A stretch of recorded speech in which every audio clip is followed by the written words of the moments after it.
મહાલક્ષ્મી મેઘવાળ પંચાયતનું એમાં તમે પોતે નિરીક્ષણ કરીને તમે અરુણભાઈ સાથે ફર્યા છો તે વિશે આ આયોજન અને નિયોજન બદલ તમે થોડું સ્પષ્ટ કહેશો કે આજે મહાલક્ષ્મી મેઘવાળ પંચાયતનું જે ઇલેક્શન થવા જઈ રહ્યું છે એમાં ચૂંટણી પણ છે.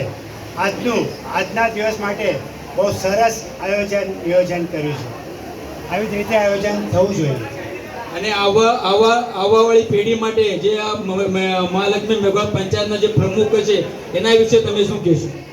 મહાલક્ષ્મીના પ્રમુખ એવો હોવો જોઈએ કે સમાજને અંધારામાં ના રાખો, જે સમાજની આમે કહો, સમાજની સાથે છેતરપિંડી ના કરો, એ મારું કહેવાનું છે.